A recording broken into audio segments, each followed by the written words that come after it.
Welcome to the Modern Mexico podcast. I'm your host, Nathaniel Parish. On today's episode of the podcast, we're talking about the Mexican origins of vanilla. The state of Veracruz in eastern Mexico is known for being a heavyweight in Mexico's oil industry and a hotspot for organized crime activity. But the verdant hills that line the winding roads outside of the town of Papantla are also home to the bulk of Mexico's vanilla farmers.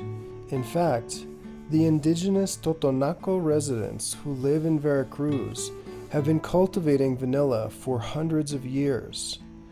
The Mexican origins of vanilla are not widely understood, and today, around the world, vanilla is not really seen as a Mexican product. But it was the Totonaco residents of Veracruz who first harvested and exported the plant. Totonaco farmers showed the plant to Spanish soldiers and traders who brought the narrow, bean-like pods back to Europe.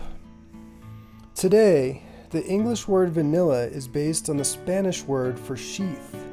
The indigenous Totonaco word for the plant was never absorbed into the lexicon of globalized commodity markets. Today, several hundred farming families in Veracruz produce around 4/5 of Mexico's total vanilla output. But overall, Mexico has been eclipsed and largely forgotten as a vanilla producer. Mexico's federal government estimates that the country currently exports just over $600,000 of vanilla every year. But some local producers calculate that real production and export totals could be several times higher than the official figures indicate. But by any estimate, Mexico has long been eclipsed by Madagascar, a country that now exports over $600 million of vanilla every year. In other words, today, Madagascar, a country that is a recent entrant into the vanilla sector, tallies vanilla export revenues that are 1,000 times higher than Mexico's.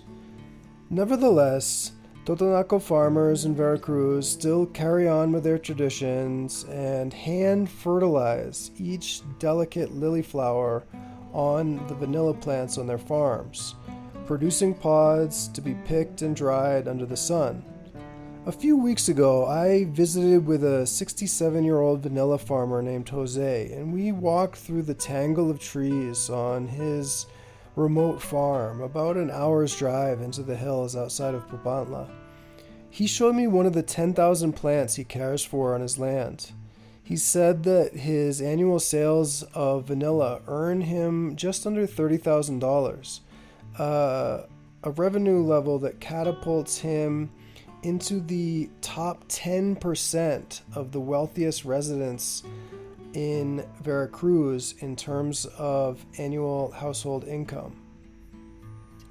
He told me that he learned the intricacies of caring for the delicate plants from his parents and grandparents, and he said that he feels a strong connection to the hundreds of years of history during which his predecessors grew and consumed vanilla. Jose also told me that he would never stop growing vanilla. He said that he viewed growing vanilla as an integral part of his culture as a member of the Totonaco community in Veracruz.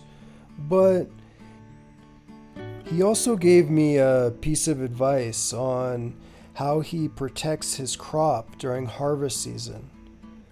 Always carry a shotgun, he said. Veracruz, after all, suffers from one of the highest rates of impunity of any state in Mexico.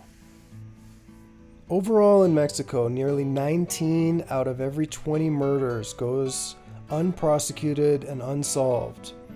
As a rule, the justice system in Veracruz simply can't be relied on to investigate, punish, or deter criminals.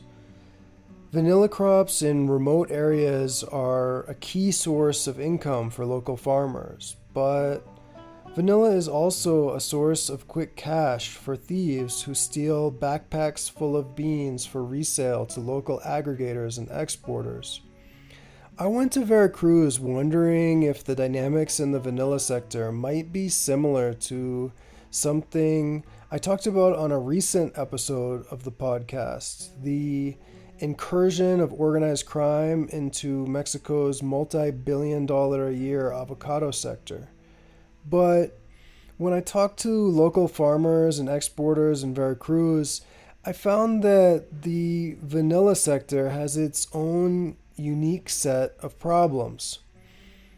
On today's episode of the podcast, we're talking to Steve Woodman, a Mexico based organized crime researcher at Advanced Intelligence Solutions. So, welcome to the podcast, Steve. Thanks for having me. So, on today's episode, we're talking about vanilla, and I wanted to ask, have you ever seen vanilla marketed as a Mexican product in stores or restaurants in Mexico?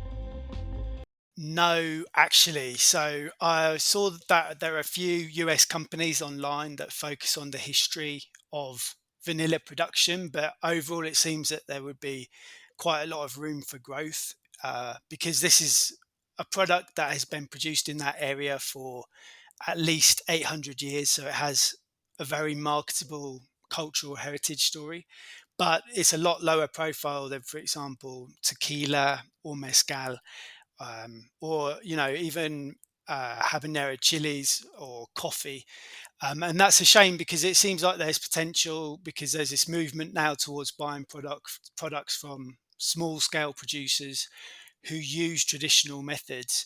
And I think there could be an appeal to supporting local farmers or indigenous producers. And basically, high quality vanilla is likely to be ethically sourced vanilla. So, and just to support my kind of claim about heritage products, you can look at tequila, and there are distilleries where I live in Jalisco that make dozens of tequila brands, and each one of them has a different heritage story. There's even a tequila brand that has a hacienda building, which is like an expansive colonial estate, and that was finished in 2003. So the fact is, many companies are prepared to even make up heritage claims. And in the case of vanilla, it has a very interesting history, and I think growth in that area could be a force for good, basically. Yeah, definitely. I think that when it comes to vanilla, it seems like there's a real lost opportunity when it comes to storytelling. I know that when I visited Veracruz, I had the chance to meet with vanilla growers from the Totonaco Indigenous community and walk through their land and see how they grow their plants. And I heard about how they tend to the plants throughout the year, how they hand fertilize the delicate lily flowers in the spring, and how they harvest and sun dry the skinny pods before Christmas. And a lot of them expressed a lot of pride in their family's history in producing and consuming vanilla. They saw it not just as a source of income, but really part of their cultural heritage.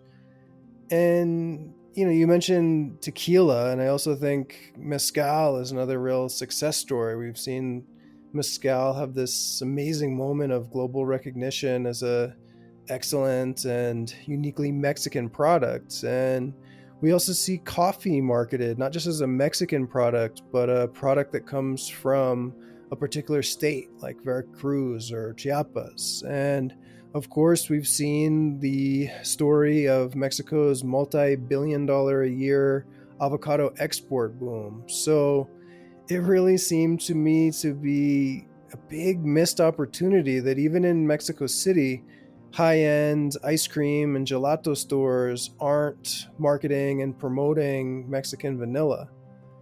And I know that you cover a lot of security issues in your work, and I'm wondering, has vanilla theft ever come up on your radar at all?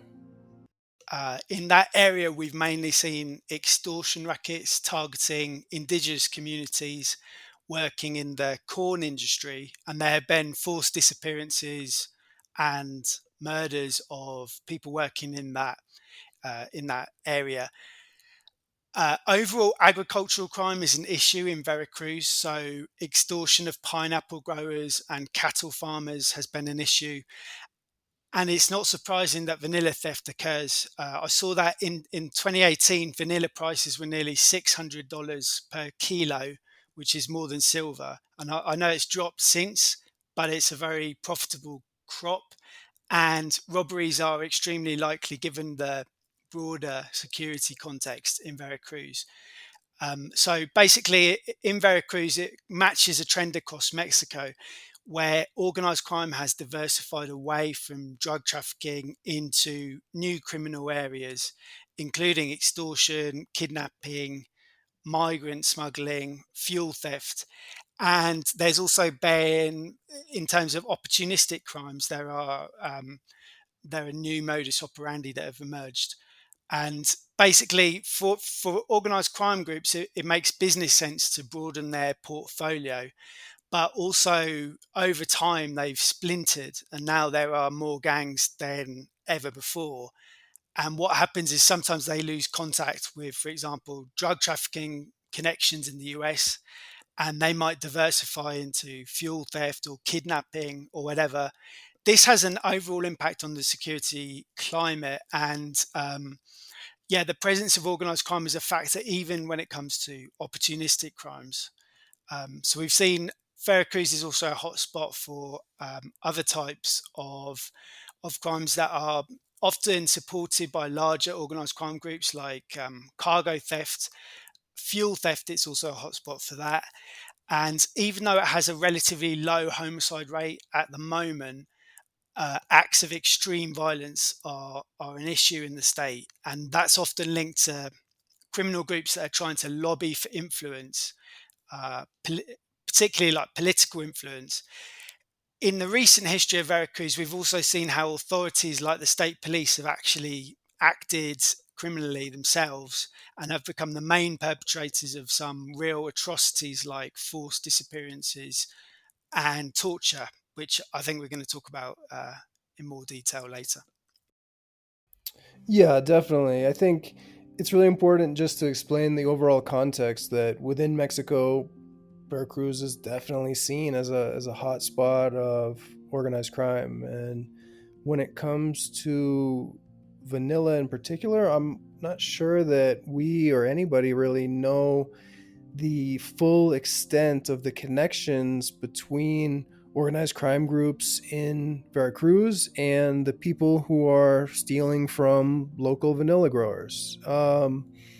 But just to give a little bit of an update on some of the current events in Veracruz, a few weeks ago, I saw a pretty chilling news story about over a dozen frozen, dismembered bodies being found in a building in Veracruz. And earlier this year, there was a news report about a message being posted in the town of Papantla warning that the town is now under the control of an organized crime group. Papantla has a boss, the message warned. So I'm wondering if we can continue to develop this topic a little bit, and I'm wondering if you can tell us what three words you would use to describe the current dynamics of organized crime in Veracruz. The three words I would choose are corruption, impunity, and fluidity. And the first word, corruption, Mexico is by far the most corrupt of the OECD member countries, and Veracruz is run by local political bosses. There's a history in that state of corrupt political leaders coming in and looting resources and preying on locals. And those trends particularly peaked during the term of Javier Duarte, their former state governor. Actually, corruption is a flattering way to describe what went on, because I normally associate corruption with a corrupt mayor giving a government contract to a friend. But this was more like if Al Capone had become governor of Illinois. So the term state capture is often used to describe this kind of scenario. Duarte got into power in 2010 and he immediately started stealing billions of dollars of federal money. One notorious incident is his administration is accused of giving distilled water instead of chemotherapy to children with cancer. So he stole from a lot of social programs. And there were thousands of disappearances during his term, extrajudicial killings. Two of the largest graves in the Americas, with more than 300 skulls found in each of the graves, were discovered in Veracruz, and authorities, particularly the police, were the main perpetrators of forced disappearance. His wife, Karime Macias, she's the former wife of Duarte. She was involved. She's living in London. She's now facing extradition, but apparently she was into ideas around New Age manifestation because they found a notebook of hers in which she'd repeatedly written, "I deserve abundance. I deserve abundance," and that was the kind of attitude they had towards being in power. And Duarte is now in prison on corruption charges, but his term, he was notorious, and by extension, Veracruz state became synonymous with corruption. The second word I've chosen is impunity. Impunidad Cero, which is a civil society organization, placed Veracruz in 8th place out of 32 federal entities for the rates of impunity or on homicides. And maybe that doesn't sound too bad, but they also reported that means it has a 97.7% impunity rate for murder. And as an aside, actually, Oaxaca, so it had a 100% impunity rate. And that means if you're going to set realistic detective fiction in Oaxaca, the detective would never ever solve the crime and the suspect would never be sentenced. And in Veracruz, it would be 2 out of every 100 cases. So when people talk about weak rule of law, it's not just a slight deficiency, it's a total lack. And on the ground, that translates into a lack of justice or closure for victims. So police will refuse to let people file police reports, try to dissuade them, and victims face long delays receiving justice if they ever do at all. The final word I've chosen would be fluidity. And in Veracruz, we can see very clear eras of organized crime and political collusion. So the predecessor to Javier Duarte was close to the Zetas, and Duarte opened the door for the Jalisco New Generation cartel, the CGNG. Since he left office, well, he went on the run in 2016, we've seen a period of major political change in Veracruz. So the state government first turned to the PAN party, and now it's Morena, the ruling party. And we've seen a broad range of gangs. I'm always hearing about new groups, and it actually can be difficult to keep track because there's like a constant formation of splinter groups that battle for territory. These kind of announcements, like the announcement you mentioned in Papantla, these kinds of things are common enough in Veracruz. And recently there's been a wave of violence around the area we're talking about that's associated with vanilla production. And this creates an environment of just constant fluidity, which is stressful for the population, and also it's not a stable environment for business either. So, corruption, impunity, and fluidity, those are definitely some interesting and helpful concepts to explain the big picture. And I'll be honest with you, when I first heard about the topic of vanilla theft in Veracruz, my first assumption was that it would be a organized crime racket, similar to what's happening in the avocado sector or the lime sector. But in speaking to growers, I heard again and again that they suspected that the thieves were just local residents looking to pad their pockets with a bit of illegal income. I did not hear stories about vanilla growers being extorted or threatened by organized crime groups, and I also didn't find any news reports or hear any rumors from local people about heavily armed criminals in pickup trucks intercepting and stealing shipments from farmers or attacking the businesses that export vanilla. And I think we have to look at this, maybe the size of the revenue stream from the vanilla sector. And at the local level, it's important for particular families. You know, there are farmers there who might earn tens of thousands of dollars every year from vanilla. And that's a lot of money for a small town resident. But there are different organized crime groups in Veracruz who are earning millions and perhaps even hundreds of millions of dollars from drug trafficking, corruption, and fuel theft. So it seems like it is likely that vanilla is just not a top priority for some of the most powerful criminal groups in the state. But something that really stood out to me when I was researching this topic is that there are almost no news stories that document and explain what groups are behind the thefts. And on the one hand, it seems like there aren't a lot of investigations and arrests, and overall, the topic of vanilla theft in Veracruz is still something of a mystery. And one of the growers who I talked to in Veracruz summed it up by theorizing that the heart of the issue is that it's very likely that local politicians are colluding with and protecting the thieves who steal vanilla. According to one academic, around 80% of all vanilla growers in Veracruz have experienced a robbery. And I talked to one grower there who showed me the pistol that he carries with him during harvest season in order to scare away potential thieves. And pretty much every single grower I talked to told me about the need to have family members or employees guarding the crops at night during harvest season. And you talked about impunity, and I think in the vanilla sector, the fear of robbery is really a constant concern during harvest season. But even though that's the case, we just don't see a lot of news stories about particular incidents of vanilla robberies in Veracruz. It just seems like the topic isn't being covered much by local media.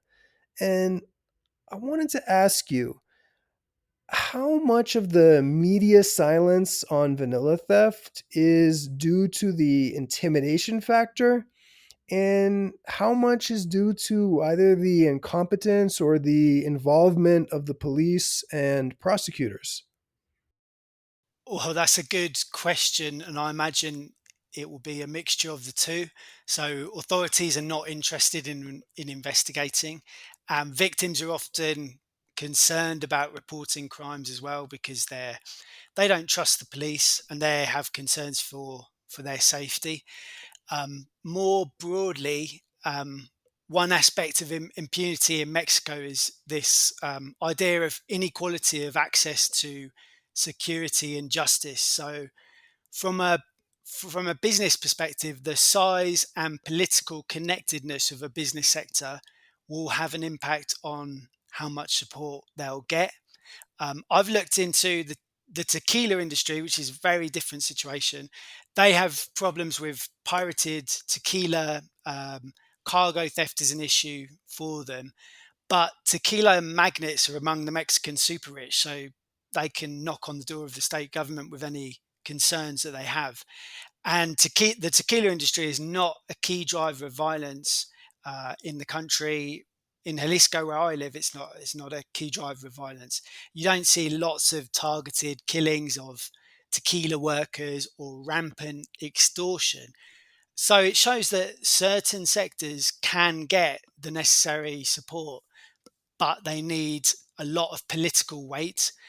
And this idea of inequality of access to justice, just to go off on a bit of a tangent, it's even more obvious when it comes to individuals. So where I live in Jalisco is a hotspot for disappearances, and probably the main driver to force authorities to take action on cases of disappearances is social media. So people from a certain class background, or if they were kidnapped in a group, they're more likely to receive attention.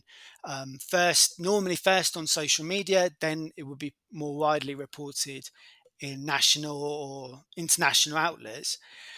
But it's extremely difficult in the vast majority of cases, especially people from low income backgrounds, to receive any support at all from law enforcement.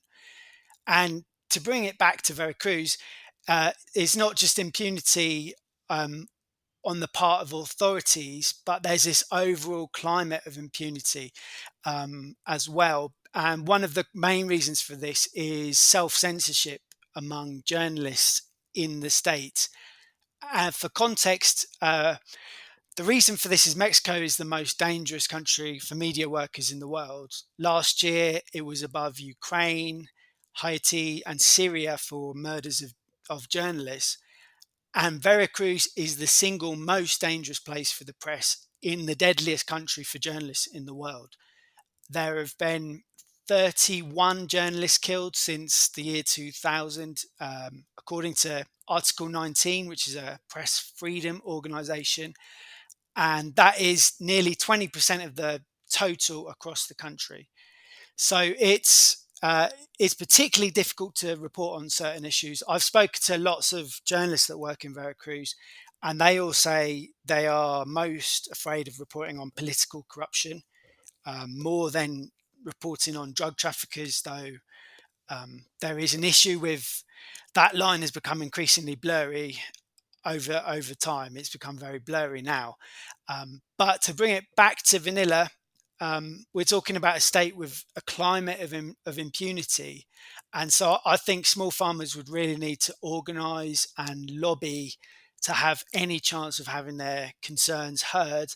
And even then, I mean, it's a difficult situation that they will face in terms of getting access to support from law enforcement.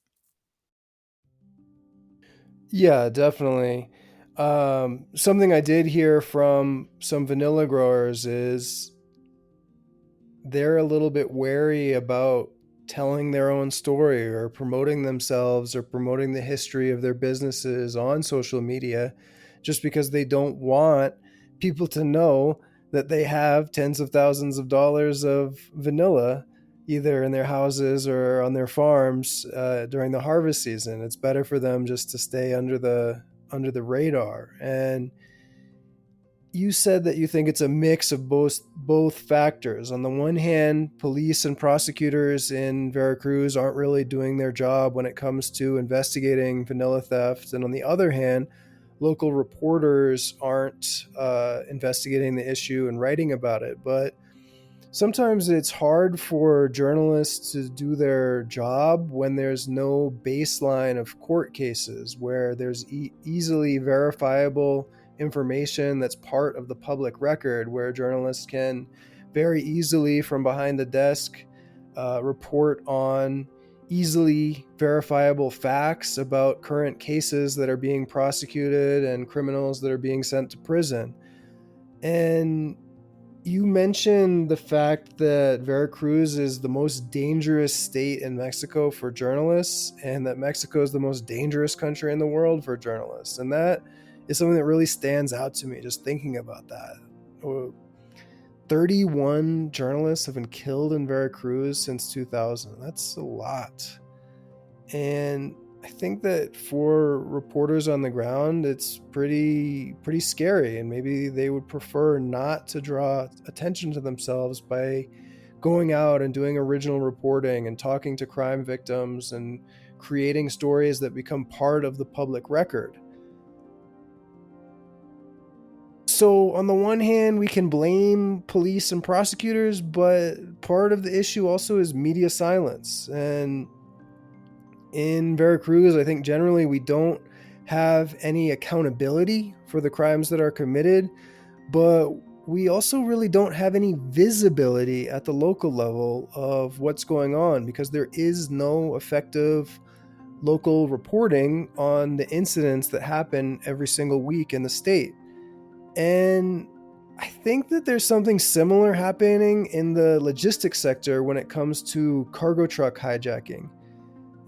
We see news articles in Veracruz that publish official data for Mexico's federal government explaining how the trend is evolving, how the hijackings are happening more frequently than in the past. But we don't see local journalists in Veracruz publishing articles that document specific hijackings that take place every month.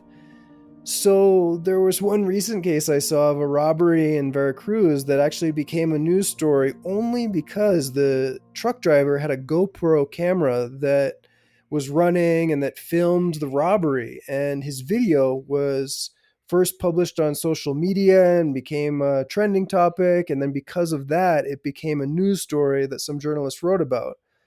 But I think overall, when it comes to the vanilla sector, we just don't have a lot of certainty about what's happening at the local level. And there are some academics who believe that there's collusion between powerful business groups who are aggregating and exporting vanilla. There could be organized crime involved, there could be corrupt politicians involved, but it's a little bit disappointing that we just don't know the full extent of the corruption that's happening because there haven't been prosecutions and there haven't been great investigative reporting pieces that bring any of this to light. And I'm wondering if we can zoom out for a minute and if you can talk more generally about the overall disconnect between local level issues in rural areas and the federal government in Mexico.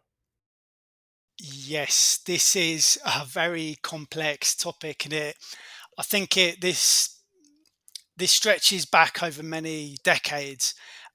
The move from authoritarian rule in Mexico to democracy, the version of democracy that we have now, was a very gradual process, and it was slow and it was gradual.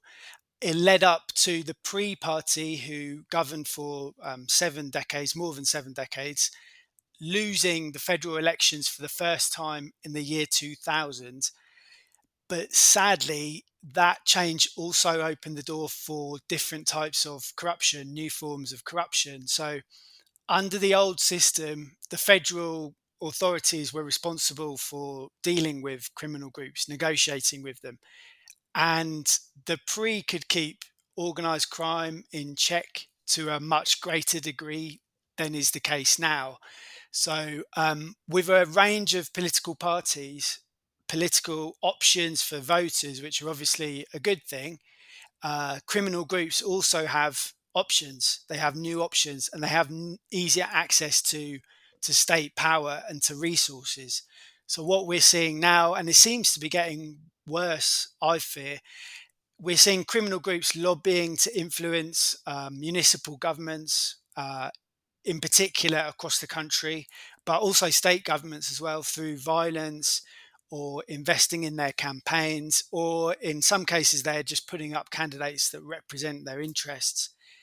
And in response to this trend, this like corruption of municipal and state governments, the federal governments tried to take back control over security issues. And this was most clear in 2006 when the former president, Felipe Calderon, sent the military out into the streets on the basis that state and municipal governments had been corrupted and they needed to deploy the military. That was the argument. And the current president has kept that trend up. He's AMLO has President Lopez Obrador has been pouring money into the military and the National Guard and weakening local and state police. And these authorities aren't really focused on criminal investigations. They're not traditional law enforcement. So it's a totally blunt instrument, basically, that is very ineffective in the face of certain types of criminality. Because what what we're really talking about most of the time when we're talking about this kind of thing is criminal conspiracy. and the military basically has to catch criminals red-handed. So they set up checkpoints, but those are easily avoided, and it's a one-size-fits-all approach. And for somewhere like Veracruz, in this context, local concerns are more likely to be ignored because of this strange paradox of first this corruption of municipal authorities, and also the response to it, which is uh, has been a just uniform approach. So, in the case of vanilla, they'll be at the end of a very long line, and very low on the list of priorities. So, yeah. So you mentioned some of the issues with weak institutional capacity at the local level in Mexico and the current effort in Mexico to re-centralize some government policy in terms of the area of security. But I think it's also important to state that even at the federal level, government capacity in Mexico is still quite weak. And I know that overall tax collection as a percentage of GDP in Mexico is around half the total collected in the US or Canada. But government institutions in Mexico are even weaker than those tax collection figures would suggest. I know the World Economic Forum published a report where they categorized Mexico in the bottom decile of countries overall in terms of institutional strength, which you might find surprising. And in learning about the vanilla sector in Mexico, I really saw how those institutional weaknesses play out every day in life in rural Mexico. And there's a great book by an academic named Andrew Matthews who studied forestry in Mexico, and he looked at the creation of official knowledge in Mexico. And recognizing the limits of state capacity in Mexico, he describes official documents and statistics as a kind of performance art or a public fiction by bureaucrats who pull together data from unreliable, inadequate, or inaccurate sources in rural Mexico. And given the institutional shortcomings in Mexico and the tenuous ties between local communities like the Totonaco villages that I visited in Veracruz, and the well educated technocrats in Mexico City, I thought about Matthew's description of bureaucracies in Mexico being what he called sometimes farcical and blundering instruments of the state. And one of the most challenging aspects of my research on vanilla was finding reliable statistics for total production levels, export figures, or even the number of producers operating in Veracruz. And at one of the businesses I visited, I saw some crates that contained around $75,000 of vanilla just sitting there in the corner of one of the buildings I visited. And that vanilla in those crates would be more than 10% of Mexico's official tally of vanilla exports. And it was just one relatively small business. So to me, that was clearly a sign that the official statistics on vanilla are too low. And overall, the dynamic on the ground in Veracruz seems to be defined by the absence of functional state institutions and a lot of uncertainty about the dynamics of power that play out behind the scenes.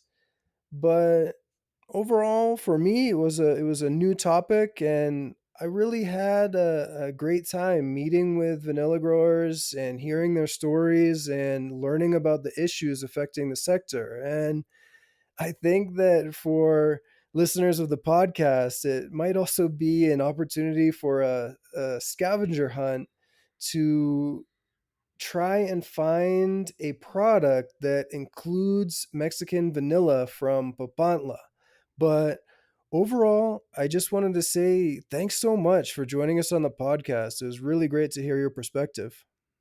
Thanks very much. It was a pleasure.